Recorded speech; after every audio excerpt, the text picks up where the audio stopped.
Lafarge en Syrie, le rôle des actionnaires en question. Le commentaire est sibyllin, mais il suffit à instiller un doute. Le 9 décembre 2017, un ancien cadre de Lafarge, Christian Herreau, discute au téléphone.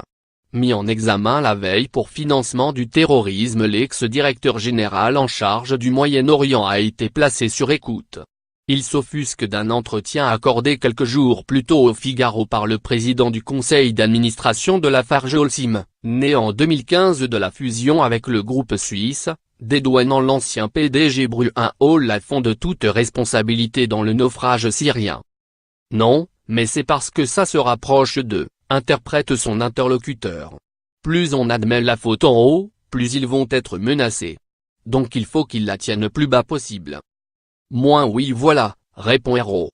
Alors qu'en plus toute cette affaire, elle était. Moins point. Elle vient des actionnaires, c'est ça le fond du truc, le coupe son interlocuteur. Bruno Lafont avait, de toute façon, une volonté assez faible et pas tellement de libre arbitre en la matière.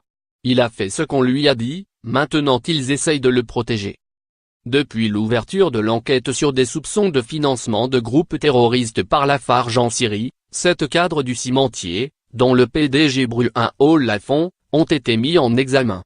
Mais la justice se demande si ces agissements n'ont pas été cautionnés par l'actionnaire principal, le groupe Bruxelles-Lambert, GBL, qui détenait 20% des parts du cimentier à l'époque des faits et jouait un rôle actif dans la fusion en préparation avec le Suisse Holcim.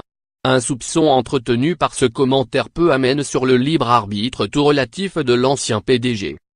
Un mois après avoir mené une perquisition au siège de GBL, la police belge a entendu 4 de ses responsables, le 13 décembre 2017 Gérald Frère, président du conseil d'administration.